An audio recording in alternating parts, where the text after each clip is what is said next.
trees are 90% air. Well, they kind of are until you put them on the ground in bits, and then you realise they're absolutely fucking massive amount of material. It's always twice as much on the ground than it looked like what it was in the tree. Okay, so we've got a big pile there, we've got a much bigger pile here. Got the main bit of the tree, but this is the brashy stuff. This is like the stuff up to 8 inches in capacity. A lot of it's probably only about 3 or 4. I borrowed this setup from this bloke I know, right? It's good of him to lend it to me. He's going to come here, actually help us feed it. And it's, what is it, Rayco. I've forgotten what it is. There it is, RC814. And this is like a chipper's dream, this stuff. I mean, although it's, you know, quite big in size, and some of the dead bits will be really tough, mostly it's pretty soft, it's nice and straight.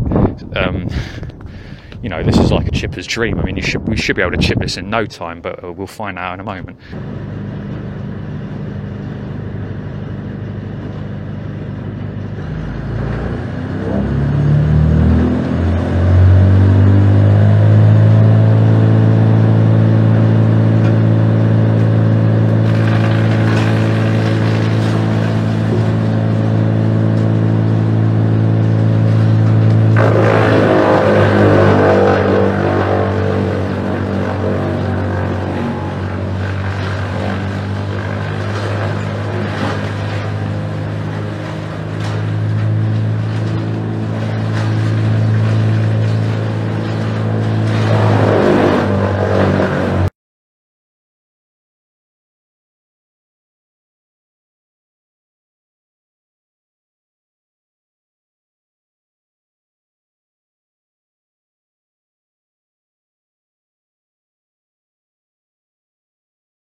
Well, it's incredible thing, innit, that like all of that through the chipper and you got half load, maybe not even quite half load.